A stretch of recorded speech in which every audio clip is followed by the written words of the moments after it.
Varicose వ్యాధితో బాధపడుతున్నారంట. తక్కువ ఖర్చుతో ట్రీట్మెంట్ కావాలి అనుకుంటే ఎవిస్ హాస్పిటల్ని సంప్రదించండి.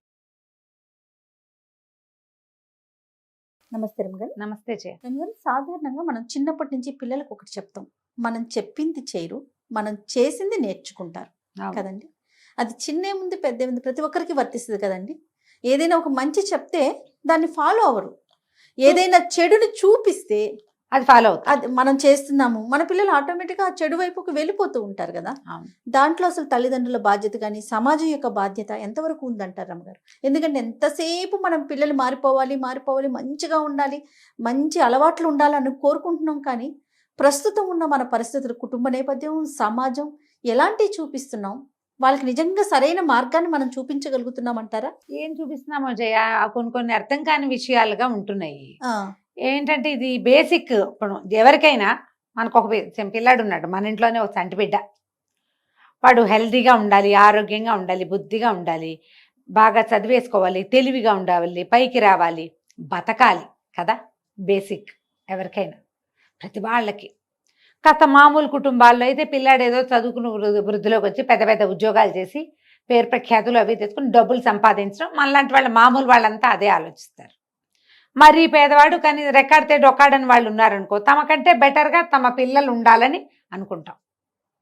ఎండ్ ఆఫ్ ద డే ఎవరికైనా ఏం కావాలి, నేనుతో పాటుగా నా పిల్లలు అనేది ఒక పాయింట్ ఉంటుంది. ఒక్క సంతానం అయినా కలిగిందా, ఇక పిల్లాడే అల్టిమేట్ గోల్గా ఉంటాడు. వాడి అచీవ్మెంట్, మనకు కావాల్సినవన్నీ వాడే చేయాలి రేపొద్దున. అలాంటి పిల్లవాడికి మనం మంచివి ఇవ్వాలని చూస్తాం. వేడి వేడన్నో చంటి బిడ్డకి ముందు పెడతారు, చిన్నపిల్లాడికి ముందు పెడతారు. ఏదైనా కొనుక్కొస్తే పిల్లాడికి ముందు చూపిస్తారు, ముందు ఇస్తారు. కొనాలనుకున్నా ఏదైనా 10 రూపాయలు వచ్చిందంటే పిల్లాడికి బొమ్మలు కొంటాం, పిల్లాడికి బట్టలు కొంటాం, పిల్లాడి పుస్తకాలు, పిల్లాడి చదువు, పిల్లల షూసు, పిల్లల అవసరాల తర్వాతే పేరెంట్స్ అవసరాలు. సాధారణంగా ఎవరైనా సగటు జనం అంతా అందరూ ఇవే చేస్తారు. ఆఖరికి కోళ్ళు కూడా పిల్లలు ఏరుకోవడానికి ముందుకు పైనుంచి గింజలు తీసి కిందేస్తాయి. దానికి అందుకో గింజలు, కొన్ని గింజలు తీసి కిందేస్తుంది పిల్ల ఏరుకుని తినటానికి. నిజం జరుగుతాయి ఇట్లా. కోళ్ళు కూడా చేస్తాయి. పిల్లులు, కుక్కలు కూడా ముందు పిల్లలకే ఫీడ్ చేస్తాయి. పక్షులు కూడా అంతే. అవి పెద్ద అయ్యేదాకా పక్షులు తిండి తినవు, మొత్తం అంతా పిల్లలకే పెడతాయి. మనం కూడా అంతే కదా. ఇలాంటప్పుడు మనం ఏం చేస్తాం, ద బెస్ట్ థింగ్స్ పిల్లలకి ఇస్తాం. నువ్వు మంచి ఫుడ్ ఇస్తావు, మంచి బట్టలు కొంటావు, మంచి స్కూలు, అలాగే బెస్ట్ ఆల్కహాల్ బ్రాండ్ ఏదో ఉందో అది తెచ్చిస్తావా కొడుక్కి? ఎవరైనా ఇస్తారా? సిగరెట్లలో ద బెస్ట్ సిగరెట్ ఇది, చాలా కాస్ట్లీ అని అది కొనిపెడతారా మీ పిల్లాడికి? 15వ ఏడు పుట్టినరోజుకి మీ అబ్బాయికి ఏం కొనిపెడతారో అని అడగండి జనాల్ని. వాడిని ఆరోగ్యాన్ని, వాడి జీవితాన్ని పాడు చేసేదాన్ని మీరు ఇవ్వరు, కానీ అదే వస్తువుని మీరు వాడతారు. ఆ సిగరెట్లు మీరు కాలుస్తారు, ఆ మందు మీరు తాగుతారు. ఏది పిల్లాడు చేసేవాడి ఆరోగ్యము, వాడి జీవితము, వాడి భవిష్యత్తు నాశనం అయిపోతాయని మీకు తెలుసో అవన్నీ మీరు చాలా మామూలుగా, మొహమాటం లేకుండా, సిగ్గుపడకుండా, ఎంత మాత్రం ఎక్కడా తగ్గకుండా పిల్లల ఎదురుగుండానే చేస్తారు. అవునా కాదా? ఇదివరకు పెళ్ళిళ్ళల్లో ఏవో చిన్న చిన్న ఫంక్షన్లు అవి జరిగేవి. చాలా పెళ్ళిళ్ళల్లో నాన్ వెజ్ కూడా పెట్టరు, కొన్ని ప్రాంతాల్లో వెజిటేరియనే పెట్టుకుంటారు, పూజలు జరుగుతాయని. పెళ్ళిళ్ళకి ముందు జరిగే కార్యక్రమాలు ఇప్పుడు ఎట్లా అయింది, మనం బాలీవుడ్ నుంచి టాలీవుడ్ వాళ్ళు, మన సినిమా వాళ్ళ నుంచి మనము అన్నీ తీసుకున్నాం. మన పెళ్ళిళ్ళలో హల్దీలు ఏమిటమ్మా, హల్దీలు అంటారు, మెహందీలు అంటారు, సంగీత్ అంటారు, వీటన్నిటి వెనకాల మందు ఉంటుంది. ప్రతి ఫంక్షన్లోనూ తాగుడే. ఒక వయసు వచ్చాక తాగనిస్తారు, తర్వాత ఏమవుతుందో మీకు తెలీదా? తెలుసు కదా. మనం ఇవి కుటుంబాల్లో కూడా చూపించేస్తున్నాం. వీటి బేసిక్స్ ఎక్కడి నుంచి వస్తున్నాయి? సినిమాల్లో నుంచి వస్తున్నాయి. సినిమాల్లోనే ఆ అమ్మాయిని అబ్బాయిని పక్కపక్కన కూర్చోబెట్టి పసుపు నీళ్ళు పోయటాలు అవి చూసాం మనం. ఏదైనా పూజలు చేయిస్తే అబ్బాయి పేరున అమ్మాయి పేరున ఎవరిళ్లలో వాళ్ళు చేయించుకుంటారా? పెళ్లి కానీ ఓ పిల్లని పక్కపక్కనే కూర్చోబెట్టి పసుపు నీళ్ళు పోస్తారా వాళ్ళ మీద? చెప్పు, ఎక్కడైనా ఉంటుందా అది? అది మొదలు పెట్టారు సినిమాల్లో. ఇప్పుడు అన్ని ఇళ్లలోనూ చూస్తున్నాం. అది అమ్మాయికి అబ్బాయికి కలిపి పెళ్లి కొడుకుని పెళ్లి కూతురుని చేస్తారా అమ్మా? ఇప్పుడు చేస్తున్నారు. సినిమా ప్రభావం. కొన్ని మనం తెచ్చుకుంటాం, కొన్ని సినిమాలు తెస్తాయి, కొన్ని ఇప్పుడు మనం ఏమిటంటే ఇన్స్టా రీల్స్, ఆ రీల్స్ చూస్తున్నాం కదా, వాటిల్లో కనపడుతూ ఉంటాయి. వాటి కోసం చేస్తున్నారంటారా రమ్మగారు? ఏమో మరి, భగవంతుడికి ఎరుక. రీల్స్ కోసం ఫోటోలు బాగా వస్తాయి, ఫోటోలు జన్మాంతం అవే ఉంటాయి ఫోటోలు. ఈ పెళ్లి క్యాన్సిల్ అయితే జన్మాంతం ఈ పెళ్లి ఉంటుందని ఎవడు అనుకోవట్లేదమ్మా, ఫోటోలు ఉంటాయని అనుకుంటున్నారు. ఈ వివాహం జీవితానికి ఒక్క వివాహం, దీన్ని బాగా చేసుకోవాలి కాదు. ఒక ఫంక్షన్ చేసుకుంటున్నాం, ఇంత ఖర్చు పెడుతున్నాం, ఫోటోలు బాగుండాలి. పెళ్లిని కాపాడుకునే ప్రయత్నం అసలు జరగటం లేదమ్మా. 50% మానేశారు జనం కాపాడే ప్రయత్నం. ఫోటోల ప్రయత్నం మాత్రం 100% కదా, అన్ని రకాలు, పెద్ద నుంచి చిన్న దాకా. ఈ మనం మెల్లిగా పైనుంచి ఎక్కడెక్కడి నుంచో తీసుకొస్తున్నటువంటి రకరకాల పద్ధతులతోటి మన ఒరిజినల్ సహజంగా మనం దేనికి పీట వేయాలో ఆ విలువలు తగ్గిపోతున్నాయి. ఇప్పుడు మీ ఇల్లు మా ఇల్లు అని లేదు, అన్ని ఇళ్లలోనూ ఇదే పద్ధతి. ఇందులో పెద్ద చిన్న లేదమ్మా. పల్లెటూళ్ళల్లో కూడా మెహందీలు, సంగీతులు, గోరింటాకు పెట్టుకోవటాన్ని వాళ్ళు మెహందీ అంటారు. మనం కూడా గోరింటాకు పెట్టుకున్నాం పెళ్ళిళ్ళప్పుడు, పెట్టుకోకుండా లేం కదా. పిల్లని అలంకరిస్తారు, పెళ్లి కూతురుని చేయటం, గోరింటాకు పెట్టడం, పసుపు ఒంటికి నలుగు పెట్టడం, నలుగు కాళ్ళగోళ్ళు తీయటం, ఇవన్నీ ఉంటాయిగా పద్ధతులు. మా వైపు నలుగు అంటారు, కొంతమంది నలుగు అంటారు, మేమేమో పెళ్లి కొడుకుని చేయటం అంటాం. ఇంకో చోట కాలుగోళ్ళు తీయటం అంటారు, కాలుగోళ్ళు తీస్తారు. ఈ తెలంగాణలోనూ అక్కడ ఏంటంటే బాగా పసుపు అవి బాగా రుద్దుతారు, బోల్డ్ అంత పసుపు రాస్తారు, ఇట్లా పెళ్లి కళ్ళు వచ్చేస్తుందని చెప్తారు. ఆ పసుపు రాయటం వల్ల బాగా రుద్దుతారు. ఎక్కడ పద్ధతి అది. ఇప్పుడు క్రమంగా ఏమైంది, అదంతా బయటికే. ఇదివరకు ఫ్యామిలీస్లోనే ఉండేవి, ఆ మొత్తం రికార్డు. అవి మాత్రం కొన్ని ఇన్స్టాలోకి కొన్ని యూట్యూబ్లోకి వెళ్తాయి. ప్రతి పబ్లిక్కే. ఈ ప్రతిదీ పబ్లిక్లో ఇంకా ఇంకా ఎలాంటి చేదులు భయంకరాలు రేపొద్దున చూడబోతామో ఊహ కూడా రాదు మనకి. వాళ్ళు ఆల్రెడీ కొన్ని చూస్తున్నాం మనం. దీనికి బేసిక్స్ కొన్ని విషయాలు సినిమాల నుంచి వచ్చేస్తాయి. నువ్వు ఇవాళ రేపు ఏ వెబ్ సిరీస్ పెట్టినా, ఏ వెబ్ సిరీస్ చూసినా ఏదో ఒక అమ్మాయి ఆ సిగరెట్లు కాలుస్తూ కనపడుతుంది, సహజంగా చూపించేస్తున్నా. చాలా సహజంగా. మీరు ఆలోచించండి, ఎవరైనా సరే మీ యొక్క టీనేజ్ అమ్మాయి సిగరెట్ కాలుస్తూ మీకు కనపడితే మీరు చాలా మామూలుగా తీసుకోగలరా? ఓ 15-16 ఏళ్ళ అబ్బాయి, మీ అబ్బాయిలు మీతో పాటు కూర్చుని సిగరెట్లు కాల్చగలరా?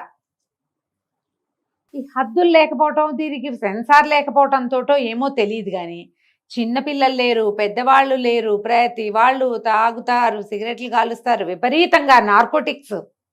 మనం సమాజంలో నుంచి దాన్ని తీసేయాలని ప్రభుత్వాలు పదే పదే చెప్తూ, మన పిల్లలు అందులోకి వెళ్తే వాళ్ళని బతికుండగా బయటికి తేలేమని మనకి తెలిసి కూడా ఓ నార్కోటిక్ దందాలు చేసేవాడు ఎవడో పెద్ద విలను, వాడికి బోల్డంత గుంపు, వాడు సర్వసమర్థుడు, వాడికి ఏమైనా చేసేయగలడు. మీరు ఇలాంటి సినిమా చూపిస్తే అది చెడుని మీరు చూపించి దాన్ని కట్ చేయడం చూపిస్తారు చివరికి. కానీ చెడు యొక్క ఎస్టాబ్లిష్మెంట్ పెద్దది, కట్ చేయటం 3 నిమిషాల్లో అయిపోతుంది. మరి పెద్ద ఎస్టాబ్లిష్మెంట్ మీద దృష్టి పెడుతుందా, కట్ చేసిన వాడి మీదకి వెళ్తుందా? కట్ చేయడం ఎవడి వల్ల కాదు, మానవ మాత్రుల వల్ల కాదు ఆ ఫైటింగ్. కానీ వీడు చేసేది మాత్రం అందరూ చెయ్యొచ్చు అని చూపిస్తారు. ఎందుకంటే వాడు వెనకాల ఉన్న వాళ్ళంతా మన మామూలు వాళ్ళే ఉంటారు. వాడిని పెద్ద హీరోలాగా చూపించడం, వాడు సర్వసమర్థుడు, వాడు ఏమైనా చేస్తాడు, ఊళ్ళకు ఊళ్ళు లాగేస్తాడు, మనుషుల్ని కావలించుకుని సింపుల్ గా చంపేస్తాడు, ఎక్కడికి వెళ్ళినా ఏ రకంగా అయినా వెళ్ళిపోతాడు, ప్రతి పని చేసేయగలడు. వాడి దగ్గర పుంఖాలుగా డబ్బు ఉంటుంది, కుప్పలు తెప్పలుగా బళ్ళు ఉంటాయి, మనుషులు ఉంటారు. వాడు గ్రేట్. వాడు విలన్ లాస్ట్ చూపిస్తాం, అందులో బాగా డబ్బు వస్తుంది, అదొక అండర్ కరెంట్ పాయింట్. వీటిని సినిమాలు దయచేసి తీయనివ్వద్దు. సమాజం పట్ల మనకి బాధ్యత ఉండటం అంటే చివరికి ఎండ్లో నేను మెసేజ్ ఇచ్చానని చెప్పకండి నాయన. ఓటీటీలో ఎక్కువ చూస్తాం, అన్ని సినిమాల్లోకి ఏముంది, అన్ని ఓటీటీలే కదా అన్ని ఓటీటీల్లోనూ ఇదే గోల. ఆడపిల్లలు సిగరెట్లు తాగేస్తుంటారు, ఆడాళ్ళు సిగరెట్లు తాగేస్తుంటారు. ఇంకొక విషయం, లాంగ్వేజ్ అండి, బూతులు, వల్గర్ లాంగ్వేజ్. మరి అలాగే మాట్లాడుకుంటున్నారా మా బయట? నాకు అర్థం కాదు. అలా మాట్లాడితే మామూలుగా ఇంట్లో ఊరుకుంటామా రమ్మగారు అని కొట్టం తిట్టం పిల్లల్ని? ఏమో నాకు తెలియదు జయ, నేను మామూలు చిన్న చిన్న పదాలకే తలకాయ తిప్పి చూస్తుంటాను ఇక్కడ. ఎందుకని మరి దీన్ని ఎట్లా ఎంకరేజ్ చేస్తున్నారు? సమాజం మొత్తాన్ని మీరు ఈ చెత్త వైపుకి తీసుకెళ్తున్నారని మీకు ఎవరికైనా అర్థమవుతుందో లేదో నాయన. ఇలా లేకపోతే చూడరని మీరు నమ్ముతున్నారా? ఇంత చెత్త చూపించాల్సిందేనా? ఇంత దరిద్రంగా చేయాల్సిందేనా? లేకపోతే చూడరా? మీరు ఏది చూపిస్తే అది చూసాం కదా ఇన్నేళ్ళు, ఇంతమంది ప్రజలు. ఈ సినిమాలు ఈ ఓటీటీ ఇవాళ వచ్చింది, దాకా సినిమాలేగా చూసాము. మీరు ఎంత అద్భుతమైనవి, అసలు ఒక్క వల్గర్ సీన్ కూడా లేకుండా క్లీన్ మూవీస్కి పట్టం కట్టిన ప్రపంచం కదా మంది. మరి వాళ్ళకి వచ్చిన డబ్బులు, వాళ్ళకి వచ్చింది పేరు, మహానుభావులు వాళ్ళంతమంది ఉన్నారు కదా అద్భుతమైన డైరెక్టర్లు. ఒక్క ఫిల్దీ లాంగ్వేజ్ వర్డ్ కూడా లేకుండా తీసిన వాళ్ళు ఉన్నారా? మరి వాళ్ళు ఇప్పటిదాకా నుంచున్నారుగా ప్రజల మనసుల్లో. మీరు కూడా అట్లాగే ఉండొచ్చు కదా, బూతులతోటి నిలబడాలని మీరు ఎందుకు అనుకుంటారు? వీటిలో డబ్బింగ్ ఎక్కువ చూస్తున్నాం రమ్మ గారు, మనకన్నా కూడా ఆ బాలీవుడ్ నుంచి వచ్చినవి అవి మరి చూసి అయితే తెలుగు కూడా ఉన్నాయమ్మా, తెలుగులో కూడా ఉన్నాయి. తెలుగు ఏం తక్కువ తినలేదు. లేటెస్ట్ పిల్లలకి అసలు కొన్ని పదాలు అయితే ఒక నాలుగు చివరే అన్నిటికీ. అవును అవును అవును అవును. ఇదివరకు షిట్ అనేవాళ్ళు, ఇప్పుడు ఇంకో దరిద్రాన్ని అంటున్నారు. అదే నయమేమో. షిట్టే నయం. అన్ని దరిద్రాలు నోట్లోనే. ఇక ఆడపిల్ల లేదు, మగ పిల్లవాడు లేదు, చిన్న పిల్లలు లేరు, పెద్దవాళ్ళు లేరు, అందరూ పెద్ద పెద్ద హీరోలు, 55 ఏళ్ళు వచ్చిన వాళ్ళు.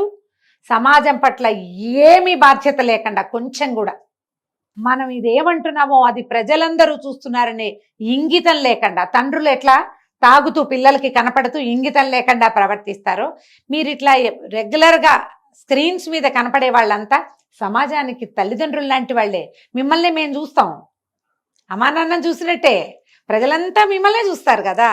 అమ్మా నాన్నకి ఎట్లాంటి బాధ్యత ఉందో మీకు అంత కాకపోతే కొంతైనా ఉండాలి కదా, కొంతైనా ఉండాలా. యాక్టర్స్కి ఉండాలి, డైరెక్టర్స్కి ఉండాలి, ఆ స్టోరీ రైటర్స్, ఆ డైలాగ్ రైటర్స్, ఆ ప్రొడ్యూసర్లు, ఇంతమంది బాధ్యతగా ఉంటే గానీ ఈ సమాజం బాగుపడదు. మీకేమో మీ పిల్లలు బాగుండాలి, ఎవరికైనా సరే. ఎవరి పిల్లలు బాగుండద్దని అనుకుంటామమ్మా. డబ్బులు ఉన్న వాళ్ళకైనా, సమాజంలో పేరు ప్రఖ్యాతులు గడించిన వాళ్ళకైనా తమ పిల్లలు బాగుండటమే కదా ఇంపార్టెంట్. మీ పిల్లలు ఉన్నది ఇదే సమాజంలో కదా, సమాజ హితమే కదా మన హితం, జనహితమే సమాజ హితం. ఎక్కడో ఒక చోట ఆగాలి. ఎక్కడ ఆగుతాము అనేది ఒక గీతం మనమే గీసుకోవాలి, పేరెంట్స్ గీసుకోవాలి. ప్రతి శనాదివారాలు పార్టీలు చేయాల్సిందే, మన ఇంట్లో పార్టీ పెట్టుకోవాలి. వీకెండ్స్ అయినా తాగాల్సింది. ఏం చచ్చిపోతారా తాకపోతే? పిల్లలు చూస్తూనే ఉంటారు కదా, మా నాన్న తాగుతాడు, ఆయన ఎవరో చెప్పారు, మా నాన్న తాగేవాడు, నేను తాగుతాను, మా అబ్బాయి తాగుతాడు, ఏముంది ఇందులో అని ఎవరో ఒక గైనకాలజిస్ట్ మేడంతో కాసేపు మాట్లాడాను నేను. ఆవిడ చెప్పారు, ఈ ప్రెగ్నెన్సీ కోసం వచ్చే పిల్లలందరినీ అమ్మ సిగరెట్లు మానే, అమ్మ మందు తాకుండా ఉండని బతిలాడాల్సి వస్తుంది అక్క అని చెప్పారు. ఈ ఆడపిల్లలందరూ సిగరెట్లు కాల్చేయటం.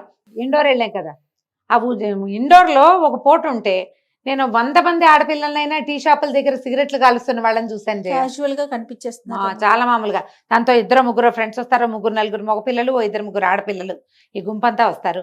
ఆడపిల్లలు మగపిల్లలు అందరూ కలిసి సిగరెట్లు కాలుస్తారు. రేపొద్దున పిల్లల్ని కనాలి, పెంచాలంటే వీళ్ళ వల్ల అవుతుందా అమ్మా? అవుతుందా? డాక్టర్లు బతిలాడుకోవాల్సి వస్తుంది, సిగరెట్లు తాకండి, నాకు సిగరెట్ తాగొద్దు, ఆల్కహాల్ తీసుకోవద్దు, ఏమైనా అవి ఇవి చిన్న చిన్నవి వేరే వ్యవహారాలు ఉంటే అవి తగ్గిస్తేనే మీకు పిల్లలు పుడతారు, లేకపోతే ఇక ముందు పిల్ల చెల్ల కూడా లేదు. అంతే. ఈ ఓటీటీలో వాటిలలో చూసి పిల్లలు సరదాగా మొదలు పెడతారు, సిగరెట్ కాల్చడం ఏదో బ్రహ్మ విద్య, ఆ విద్య రాకపోతే మన జీవితం పాడైపోతుందని పిచ్చకాయలన్నీ మొదలు పెడతాయి.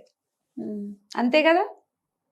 ఈ బ్రహ్మ విద్యలన్నీ దిక్కుమాలిన విద్యలు, వాటి వల్ల మొత్తం సమాజం అంతా చెడిపోతుంది. దాంతో పాటుగా యాక్టివ్ స్మోకర్లతో పాటు ప్యాసివ్ స్మోకర్లు ఎక్కువగా జబ్బును పడతారు. మీకు సిగరెట్లు కాల్చే అలవాటు ఉంటే మీ ఇంట్లో క్యాన్సర్ టెస్ట్ వేసుకుని కూర్చుంది. ఏదో ఒక రోజున మీ దగ్గరున్న 5-6 ఏళ్ల చిన్నపిల్లకో, మీతో సహజీవనం చేసే 25-30 ఏళ్ల మీ భార్యామణికో, లేకపోతే 50-60 ఏళ్ల మీ అమ్మకో డెఫినెట్గా వస్తుంది ఖచ్చితంగా. దానికి కారణం ఎవరు? మీరే. ఆలోచించండి, ఎక్కడో ఒక చోట ఆపండి దీన్ని. మీరు సరిగ్గా లేకపోతే రేపటి ఈ నేటి బాలలే రేపటి పౌరులు. ఈరోజు మన పిల్లలే రేపొద్దున ఇంకోసారి అమ్మా నాన్న అవుతారు. వాళ్ళకి అవకాశం ఇవ్వాలంటే మనం ఇక్కడ ఆగాలి. తాగుబోతనం, తిరుగుబోతనం, ధూమపానం, రకరకాల బ్యాడ్ ప్రాక్టీస్లు ఇవన్నీ మానుకోవాలి, ఇవన్నీ తగ్గించుకోవాలి. ఆడవాళ్ళని దుర్భాషలాడడం, అవమానకరమైన ప్రవర్తన, ఇతరులని జడ్జిమెంటల్గా ప్రవర్తించడం, స్క్రీన్ల వెనకాల దాక్కుని ఎవరినైనా సరే ఏదైనా అనేసేయచ్చు అనే ఒక దౌష్ట్యమైన మనస్తత్వం, ప్రతిదాని మీద ఒక చెడ్డ భావన కలిగించేలాగా మాట్లాడడం, ఇవన్నీ కూడా సమాజాన్ని పాడు చేసేవే. దాంట్లో భాగస్వాములు కావద్దు. ప్రతి వాళ్ళు మన వంతు మన చేత, మన ఇంటి వరకు మన ఇంట్లో చెత్త అయినా తీసుకెళ్ళి ఏదో డస్ట్బిన్లో పోయి రోడ్డు మీద పోస్తామంటే కుదరదుగా. రోడ్ల మీద పోయకండి మీ ఇంటి చెత్తని. అసలు మీ ఇంట్లో చెత్త లేకుండా చూసుకోండి. అది మెయిన్.